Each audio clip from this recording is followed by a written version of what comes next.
আসসালামু আলাইকুম ওয়া রাহমাতুল্লাহি ওয়া বারাকাতুহু। আলহামদুলিল্লাহি ওয়াহদা ওয়াসসালাতু ওয়াসসালামু আলা মান লা নাবিয়্যা বা'দা।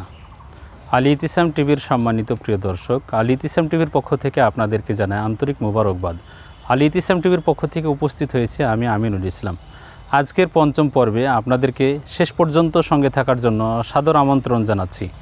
আজকের পঞ্চম পর্বে থাকবে বাকি 14টি হরফের রূপ নিয়ে। অবশ্য বাকি 14টি হরফের পূর্ণ রূপগুলো উল্লেখ করার পর আপনাদেরকে মাঝ, শুরু, মাঝ, শেষ উল্লেখ করব। সেই সাথে জানিয়ে দেব যে কয়টি হরফ ডানের হরফের সঙ্গে যুক্ত হয় কিন্তু বামের হরফগুলোর সঙ্গে যুক্ত হয় না, সেটাও আমরা উল্লেখ করব ইনশাআল্লাহ। তো সঙ্গে থাকার জন্য অনুরোধ জানাচ্ছি। শুরু করছি আজকের পঞ্চম পর্ব। প্রিয় দর্শক, দেখুন আমি ত লিখেছি। এখন তো আমরা শুরু, মাঝ, শেষ চিনব। দেখুন তো শুরুতে এরকম, মাঝে এরকম, শেষে এরকম। প্রিয় দর্শক, কোনো পার্থক্য নেই, একই রকম রূপ হচ্ছে। ত তার একক রূপ এরকম। যদি আমরা ডানে বামে বর্ণগুলোর সাথে যুক্ত করে লিখতে যাই তাহলে ত শুরুতে এরকম, মাঝে এরকম, শেষে এরকম। এখানে পরিবর্তন নেই, একই রকম আছে। তো প্রিয় দর্শক, আমরা যদি তয়ের উপরে একটা নুক্তা বসিয়ে দিই তাহলে ও হয়ে গেল। তয়ের উপরে এক নুক্তা বসার কারণে এই বর্ণটি হয়ে গেল ও। প্রিয় দর্শক, এখন আমরা যদি এইভাবে আরও তিনটি বর্ণে, তিনটি তয়ে যদি একটি করে নুক্তা বসিয়ে দিই তাহলে তিনটি বর্ণই কিন্তু ও বর্ণ হয়ে গেল। একটু বলেন তো, উচ্চারণ হবে মোটা করে ও, এমন নয় জ নয়। প্রিয় দর্শক, জ না বলি, জিহ্বার আগা, সামনের দাঁতের আগা এবং জিহ্বার পেট, জিহ্বার গোড়া ওপরের তালুর সঙ্গে লাগাতে হবে, লাগিয়ে উচ্চারণ করতে হবে।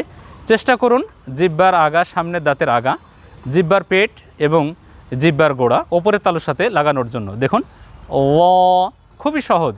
জি, আবার বলুন ও ও ও। তাহলে আমরা শিখলাম ত এবং ও। এরপরে আমরা শিখব আইন। দেখুন প্রিয় দর্শক, দেখুন আমরা আইনের একক পূর্ণরূপ লিখেছি। আইন যদি আমরা পৃথকভাবে লিখি তাহলে এইভাবে লিখতে হবে। এখন আইনের শুরু, মাঝ, শেষ কেমন হবে দেখুন। আইনের শুরুর মাথাটা হবে এইরকম, আইনের মাঝের মাথা হবে এইরকম, আইনের শেষের রূপ হবে এইরকম। দেখুন আমরা যদি পৃথক করে আপনাদেরকে দেখাই, আলাদা আলাদা করে দেখাই, তাহলে আপনারা আরও ভালোভাবে চিনতে পারবেন। দেখুন আইনের মাথা লিখলাম। এখন আমরা আইনের মাঝখান লিখলাম। দেখুন তারপরে আমরা আইনের শেষ রূপ লিখলাম। তাহলে আইনের মাথা শুরুতে একরকম, মাঝে একরকম, শেষে একরকম। প্রিয় দর্শক, দেখুন আইন যখন পৃথকভাবে তার একক রূপ লেখা থাকবে তখন এই আকৃতির হবে, এই ধরনের হবে।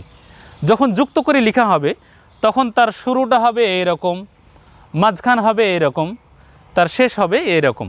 প্রিয় দর্শক, আমরা যদি আইনের উপরে একটা নুক্তা বসিয়ে দিই তাহলে এটা হয়ে গেল গইন।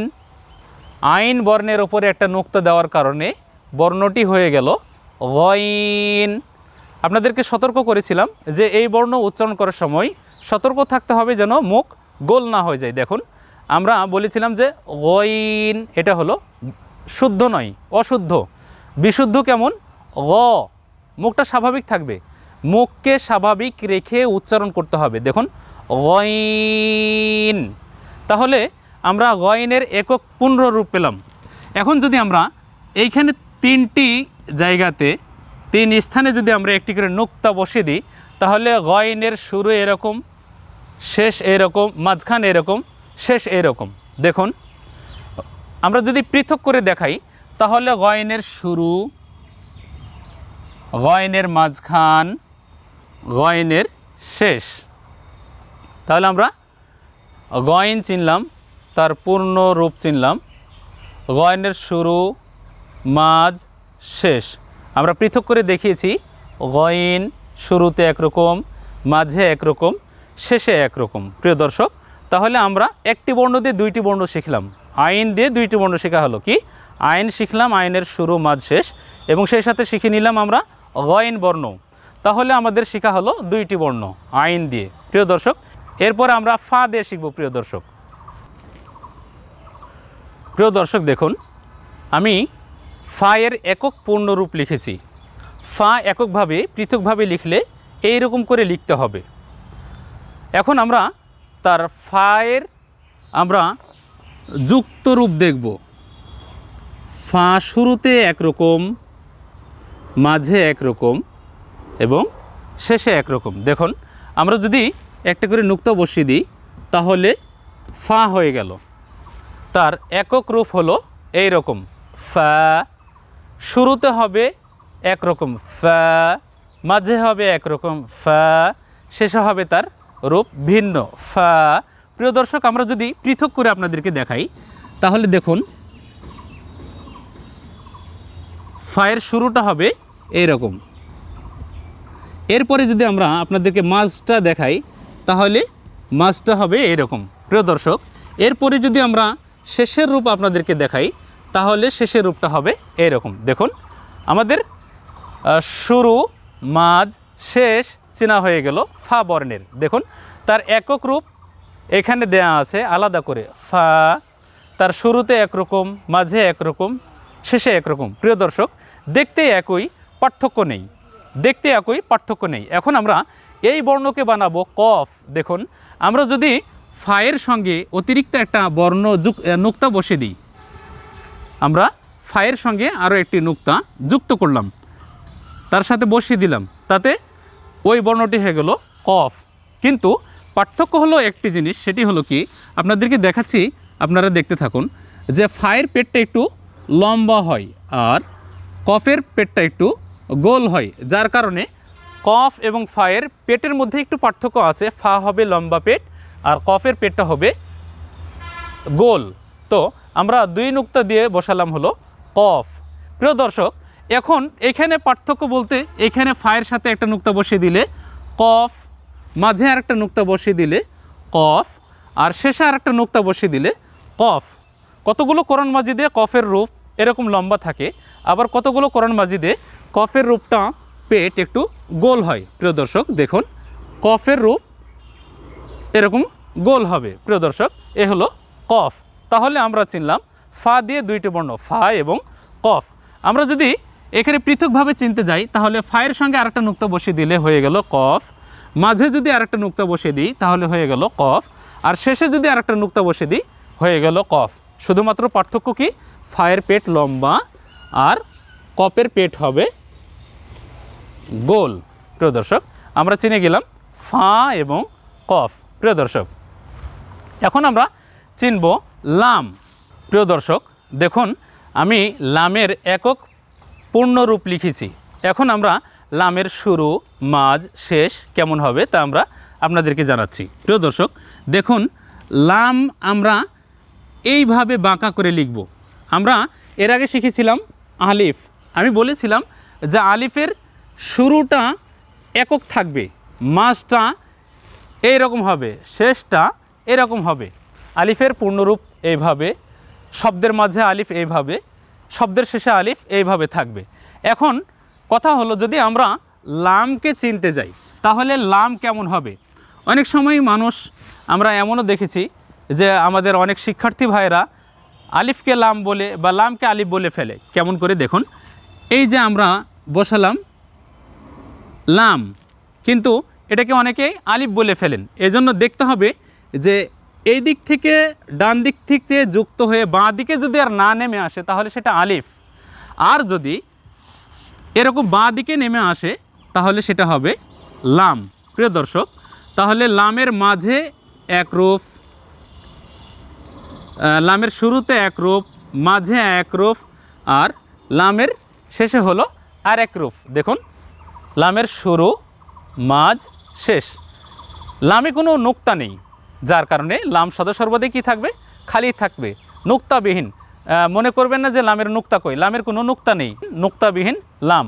তার শুরু এরকম, মা যেরকম শেষ এরকম। প্রিয় দর্শক, আমরা যদি পৃথক করে আপনাদেরকে দেখাই তাহলে লাম শুরুতে এরকম, লাম মাঝে এরকম, লাম হবে শেষে এরকম। প্রিয় দর্শক দেখুন, শুরুতে লামের একরূপ, মাঝে লামের একরূপ, শেষে লামের একরূপ পেয়ে গেলাম আমরা। তাহলে আমরা শিখলাম লাম বর্ণ। এরপরে আমরা যাব মিম বর্ণ। মিম কেমন হবে দেখি। প্রিয় দর্শক, আমি মিমের একক পূর্ণ রূপ লিখেছি।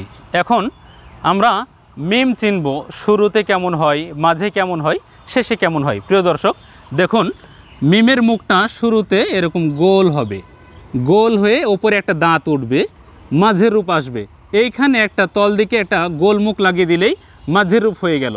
শেষে এসে তার পূর্ণ রূপটাই থাকবে মিমের। দেখুন, শুরুতে মিমের একটা রূপ, মাঝে এক রূপ, শেষে এক রূপ, প্রায় কাছাকাছি, কোনো পার্থক্য নেই, শুধু শেষে এসে পূর্ণরূপটাই থাকবে পুরোপুরিভাবে। প্রিয় দর্শক, তাহলে আমরা মিম চিনলাম। মিম দিয়ে ডাবল কোনো বর্ণ হয় না, মিম দিয়ে একটাই বর্ণ হবে, মিম, তার একক পূর্ণরূপ।